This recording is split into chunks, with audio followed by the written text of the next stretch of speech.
What sets us aside here at the USPCA is that we protect all animals. We were founded in 1836, and in all of that time our mission has not changed. So we are about the prevention of cruelty to animals, the relief of suffering, and the advancement of animal welfare, which is underpinned in everything that we do in our everyday work. So here at the USPCA we have many charitable services, including our veterinary clinic. We also have our social rehoming scheme. We also have our wildlife rescue service as well. And we also operate a pet food parcel service through about 50 food banks throughout Northern Ireland. We also do education and school visits to educate our young people on responsible pet ownership into the future. Other services that we have include our grooming service and our charity stores, and we operate these services throughout Northern Ireland.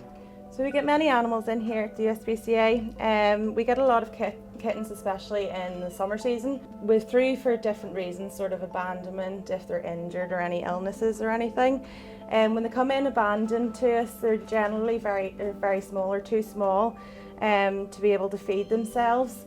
Maybe mother isn't there. So they get taken into our care, and usually if they're too small then they go into foster. When they get big enough, they will come back into the USPCA and they stay up here in Cattery. What are you doing? They stay up here in Cattery just until they get enough weight put on them, until they get their first vaccinations. Once they get their first vaccinations, then they go down onto the shop floor where they're ready for rehoming. So this wee kitten came into us last week with a litter mate, and I think it's a boy, yes, I remember correctly. So he came in with his sister, who was about twice the size of this wee one, and obviously you can see this eye is completely abnormal. So this started as a bad, most likely cat flu infection that had caused an ulcer to the surface of the eye, and then that has weakened the rest of the surface of the eye to the point where all the layers that protect the eyeball itself have been damaged, and then the actual eye has ruptured. So we were waiting for this wee one to go into surgery to have the eye out. Whenever he arrived, he was only 400 grams, so very, very tiny and much too small for anaesthetic. So we're waiting for the ½ kilo mark, and today is that day. Yeah, so we're ½ kilo today. A big part of what we do here at the USPCA is our investigation work.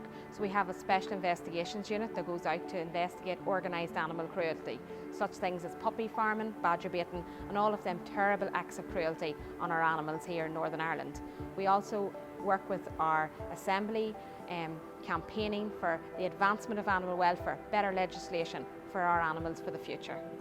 Hi, my name's Jake and I'm currently studying in Bangor in animal management. I'm also a volunteer here at the USPCA. I've been here for about 1 year. I started in October and it's just amazing here. I help out with the dogs, with the cats, walking, feeding, anything they need I help with. So I've always grown up having cats. Growing up I had a cat called Tiger, and we had Tiger for 17 years.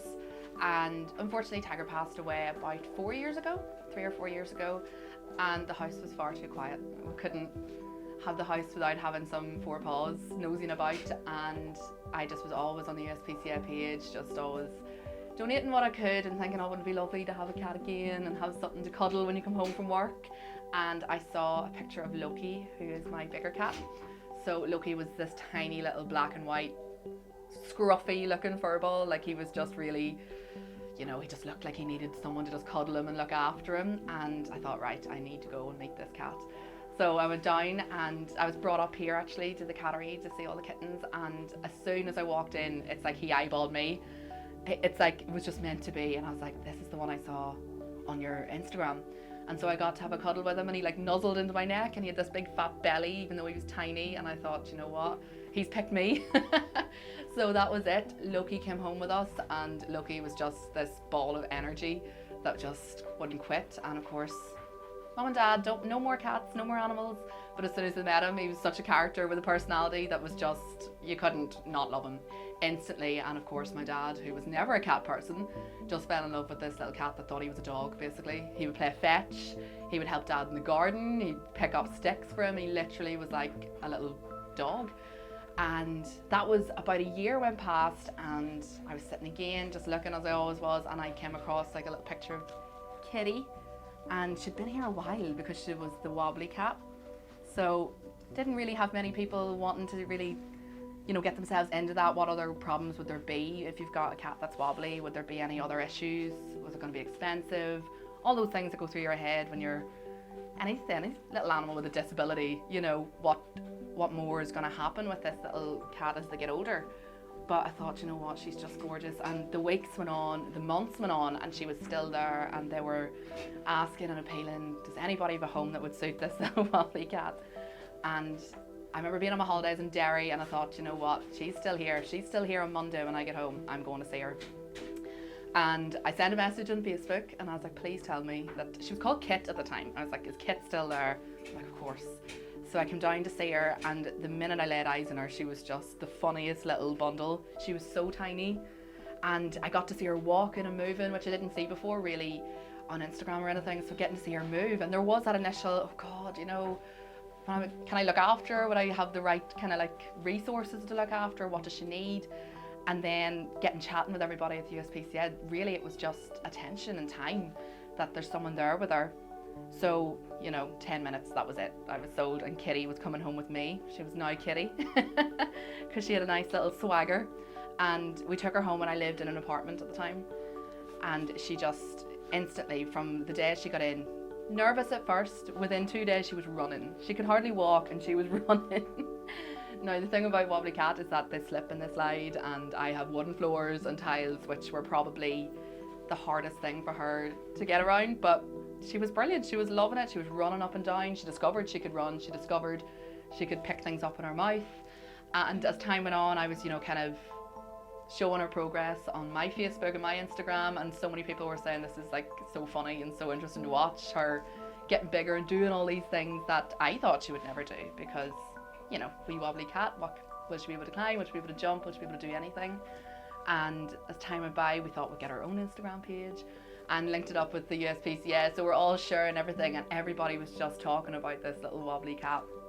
And the support that the USPCA gave as well, you know, from the first day we got her, you know, helping us, what do we need to look after this little special kitty? What can we do for her? And just making sure the things like getting her neutered, which I thought would be a big thing for her, because, you know, if she falls, it's not as easy as if you're just like a fully abled cat.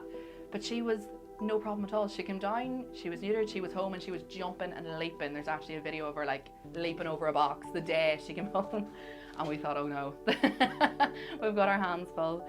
And she just loves it. Like, she has no issues. She saw come in today, and she's so calm. You know, a lot of people, a lot of noise, that's the only thing, but she's not afraid. She knows, I think, where she is.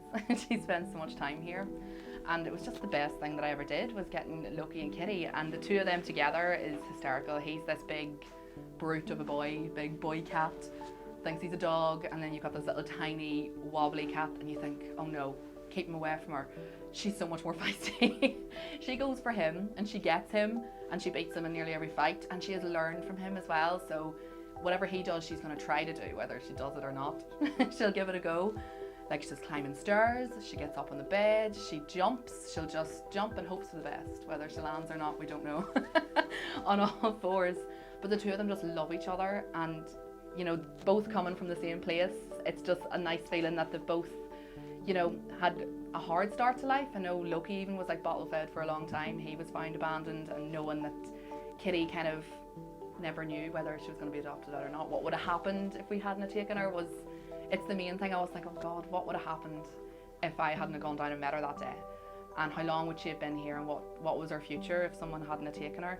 And only for the USPCA kind of like pushing it and saying, this girl's here, she's brilliant, she's gorgeous, she's funny, she's full of energy. And it just made me think, you know, so much love.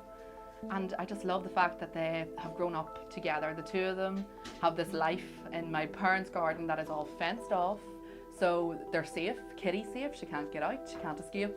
because God knows it would happen. And the two of them just have this like dreamland basically of trees and bushes and whatever they want. And it's just brilliant. And it's just good to know that, you know, you're not paying money for something, you're kind of giving a pet a home that needs a home. And there's so many of them, like I'm looking around now at all these little kittens, and you just wish you could take them all and take them home.